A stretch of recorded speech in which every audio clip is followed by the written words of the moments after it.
Olá meus amigos, bem-vindos ao Conversas da Alma. O nosso canal está em expansão e por isso temos muitos convidados estrangeiros famosos pelo seu trabalho que partilharão convosco a sua experiência de vida e ensinamentos extraordinários apenas nos seus idiomas originais em entrevistas que serão apresentadas na íntegra apenas no nosso website. Peço-vos que tenham em atenção que as nossas entrevistas só poderão ser visualizadas na totalidade no nosso website em www.conversasdalma.tv, onde poderão inscrever-se gratuitamente. No YouTube, porém, poderão aceder apenas aos 15 minutos da primeira parte das entrevistas e utilizar o tradutor automático se a entrevista for numa língua estrangeira. Juntem-se já ao nosso grupo do Telegram, no grupo Conversas da Alma, onde estaremos todos em contacto e também na newsletter do nosso website, que aconselho a subscreverem.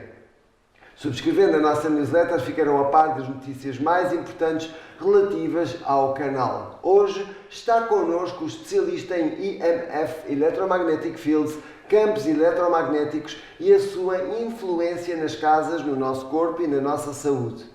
O nosso convidado, Wim Minten, faz diagnósticos às casas e locais de trabalho, descobrindo quais são as zonas em que as radiações eletromagnéticas e campos eletromagnéticos artificiais se manifestam de forma nefasta, afetando a nossa saúde. Através das suas medições e diagnósticos, conseguimos melhorar a nossa qualidade de vida. Todos nós somos expostos constantemente aos campos eletromagnéticos prejudiciais, como os dos telemóveis, routers, aparelhos eletrónicos, instalações elétricas e muito mais. Mas através dos conselhos e análises do Wim, conseguiremos certamente minimizar os efeitos nefastos das radiações e campos eletromagnéticos artificiais. O Wim Minten estudou programação informática e design e trabalhou como programador entre 76 e 88 nos Países Baixos. Passou também pela agricultura e retalho, estudou astrologia, homeopatia e tratamento de trauma. Entrou na Brahma Kumaris em 91, visitou a Índia cerca de 15 vezes para retiros anuais no Monte Abu, o campus principal da Brahma Kumaris, trabalhou em centros de retiro da Brahma Kumaris no Reino Unido, Estados Unidos, Alemanha, Itália e Portugal e mudou-se finalmente para Portugal. Começou a estudar os EMF, ou seja, campos eletromagnéticos, e sua influência em 2006, dando consultas em Portugal e na Holanda. Wim, welcome to Conversas da Alma. Thank you. I'm sure everybody has a lot of questions, and I'm going to start with the first one, which is quite easy, but I think everybody needs this to understand this. Como descreve os EMF em termos históricos e contemporâneos? How can you describe EMF in historical and contemporary terms? EMFs is the impact that equipment and wiring has on our human existence. It's not about just humans, it includes animals, plants, but the focus normally is on human beings. So, in the beginning of electricity, the people who practiced with electricity, who were investigating, were considered doctors. It was used as a form of medicine. Mm-hmm.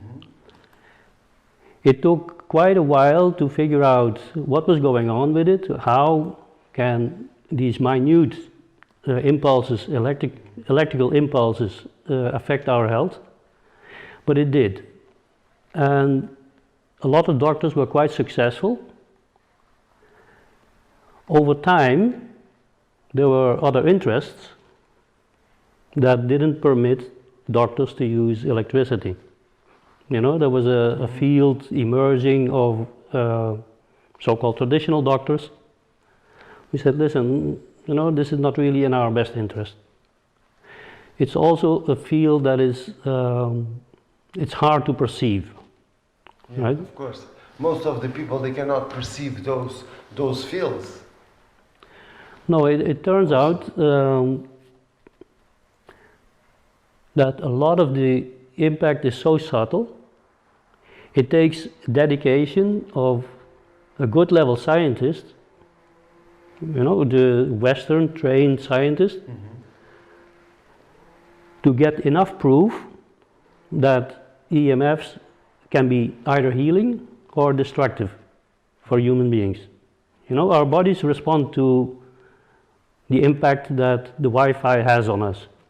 Our bodies respond to low frequency electricity as is used in the outlets, in the lights, all over the place, right?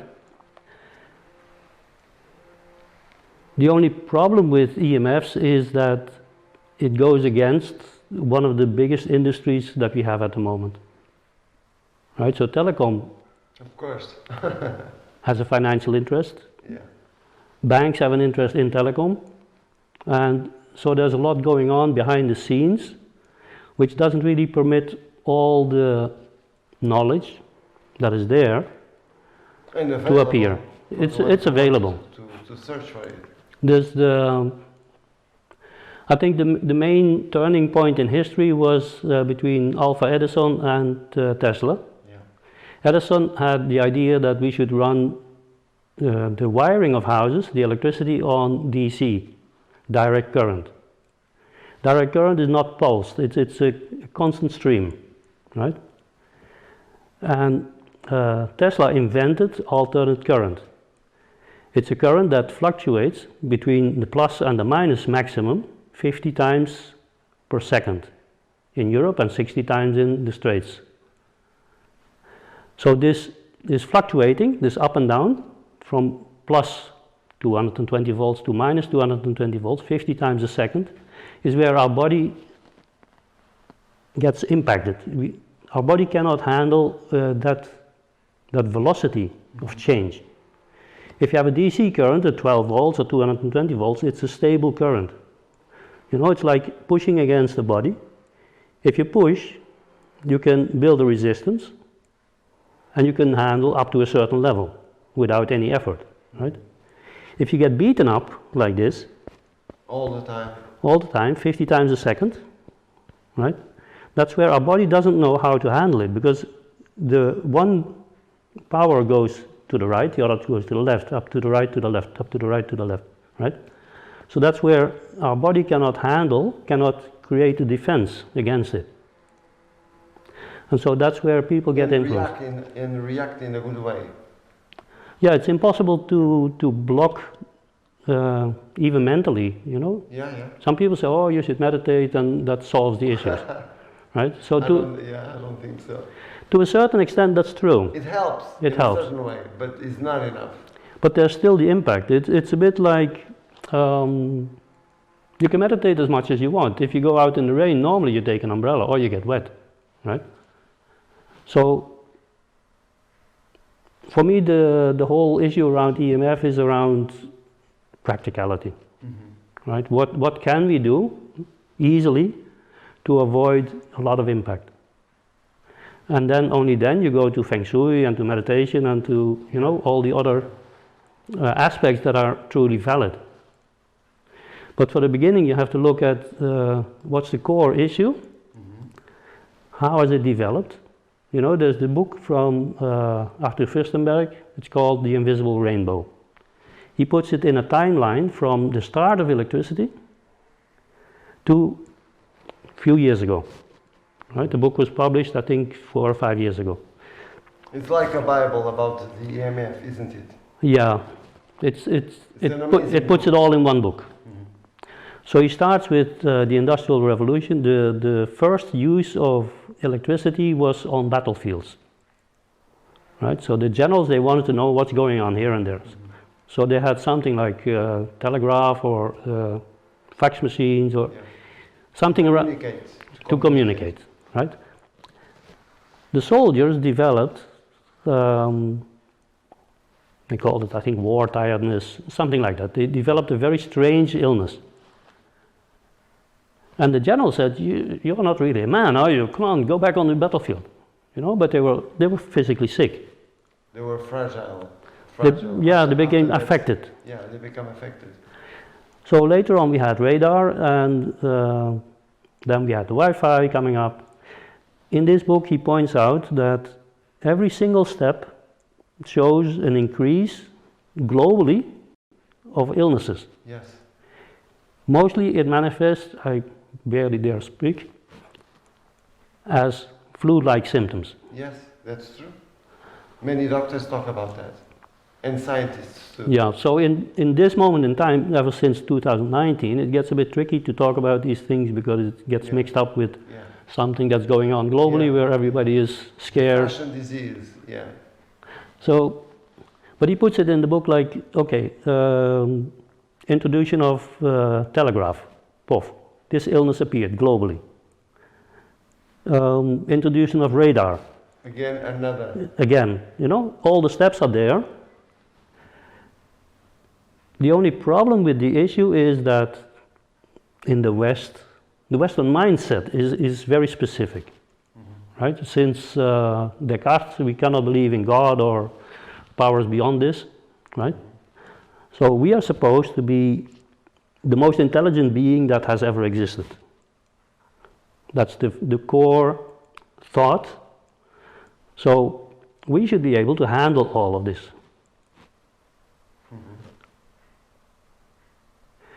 And the idea that scientists can come up, that human beings can come up with all the solutions for any problem that will ever occur, that we can understand the whole universe and creation, that's at the core of the ideas around EMFs, of blocking the true knowledge to appear. Because people say, hey, I'm a scientist, I cannot measure this, so it doesn't exist. Right? Yeah. Well, people get sick and then they say, oh, this is an anomaly. We don't know. So the scientists in the East, Russia mainly, and sometimes Poland and Germany, they have a mindset that's slightly more expanded. So they can handle more things that are not within Western confirmed science. So in Russia in 1950 they already had books on radiation illnesses and how to avoid it. Incredible, yeah. So it's a cultural aspect. You have to be very careful to check where does the knowledge come from, what are the ideas that they pose. So there's a few rogue scientists in the States, like Robert O. Becker. He wrote Cross Currents. That's a book from a surgeon. He said, I don't know why, I think he tested on alligators and frogs, and he said, I don't know why they heal. So he started experimenting with minute impulses of electricity. And he figured out, like the Chinese already and the Indians they know for thousands of years, that the body basically functions on the level of electricity. There's electrical impulses that determine what happens in our body. And he figured that that's the main driving, that the main functioning of our body is on the basis of electromagnetic impulses. But again, he was shunned. You know, he was not permitted. He lost his job. Of course. He wrote a book. He was attacked, yeah. Yeah. So, you know, it's not in the interest of the big corporations. Yeah. Let's call it progress. And now, going to another subject, which is still the same. Como é que se processa uma consulta sobre o EMF? How does a typical EMF consultation look like? Okay.